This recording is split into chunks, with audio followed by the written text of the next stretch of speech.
We have a problem in Oklahoma with human trafficking and labor trafficking and all those type of things, but human trafficking, especially when it comes to the young people, is horrible. And we are at a crossroads geographically in the United States, which really has a tendency to attract that. And for some reason in Oklahoma, very troubling is the fact that how much we access pornography and those type of things. So we've got issues in Oklahoma, and we have to attack these issues from a multi-faceted attack. We have to go at it from a law enforcement standpoint, but we also have to recover these young girls and also have some type of restoration for them that they can get back into life and get back into be productive citizens in our state.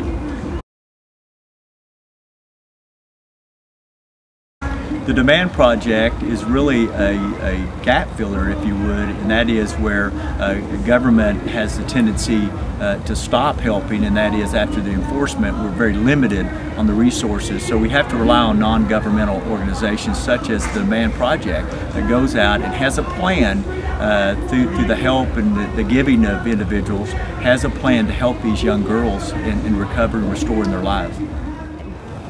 Well, it's an honor to be here in Tulsa, Oklahoma today on the Demand Project and support the Demand Project. It's something that's very personal to me because as an agency that is mandated to investigate human trafficking, we know it's a robust issue. We know that we have to have people to support us in other ways than just enforcement. And the Demand Project is a group of folks that have the compassion and the calling to go out and do something about it. We've been out with them. We know how they operate with integrity and honor, and we're happy to support that.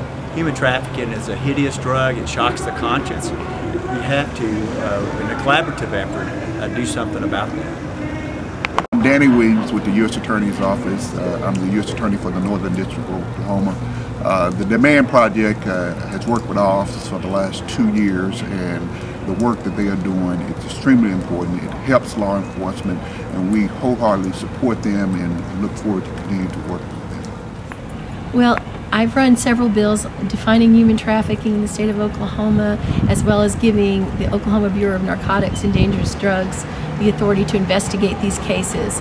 And it's really a collaborative effort apart with all the different agencies and people and advocates for these victims that really help address the problem of human trafficking.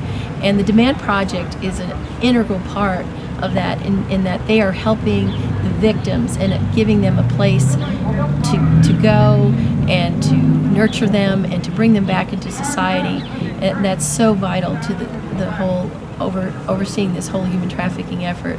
And so the Demand Project is very, very helpful in giving us ideas about how we can improve legislation, and working with Jason and Kristen has been a real privilege and honor because they really care about this issue and they care about the women and the children and sometimes the boys and men that are involved in this awful, awful business of human trafficking and that have been victimized by this heinous crime. And so we are wanting to work together with them in addressing this in any way that we possibly can. And they've given us great information, and we just want to move forward with this. And this next coming session, hopefully we'll have some other ideas to run legislation. My name is Pam Peterson. I'm the House Majority Floor Leader in the Oklahoma House of Representatives, and I support the Demand Project. Great. I'm Tim Harris, Tulsa County District Attorney, and I support the Demand Project. We have a problem, right? Yeah, you can go. Oh, I'm sorry. Yes, go ahead. Okay. It's actually human slavery. It's sexual exploitation of our children, people being sold into sexual slavery. And we have to come together as a community because law enforcement doesn't have enough resources to investigate, prosecute, to rescue these people, give them the restoration.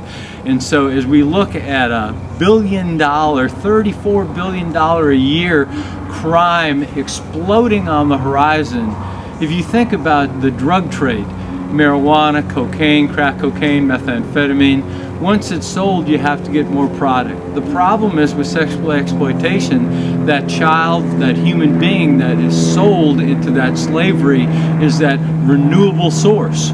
That's why it's exploding on the horizon. And we have to step in, because children, our most vulnerable citizens, are the ones that are being exploited the worst. The government cannot solve all of our problems. We need the community and the faith community to come forward with the kind of resources to be able to house and feed and clothe these victims, to convince them there's a way to break out of the cycle from this human slavery. And because they're children, they are naive and they are vulnerable, and we have to do whatever we can to keep them safe. That's why the Demand Project comes in and fills the gap between law enforcement and government resources and the community resources.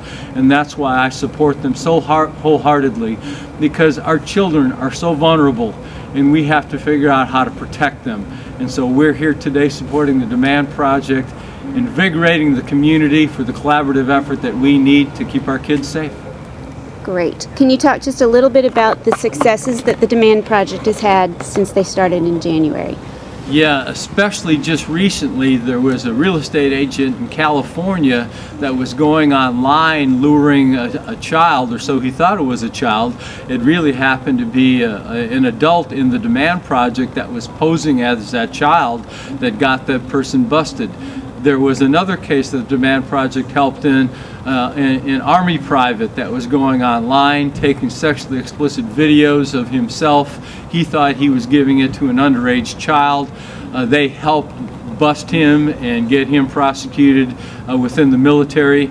They are an intervention point to help law enforcement and prosecution with the age of the internet and everything that is out there online.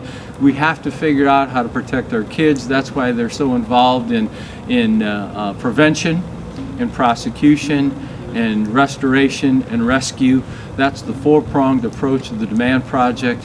And so we come together supporting this issue, because for us to be able to prosecute these predators, the demand on the side for this sexual perversion for individuals, unfortunately mostly men, who will pay money for this kind of sex acts, these perverted sex acts with children. We have got to stop them. We have got to prosecute them. And if that means putting them in the penitentiary to make sure that they cannot harm another child, we unabashedly and make no excuse, we will do that day in and day out. But we need the community support to be able to be successful.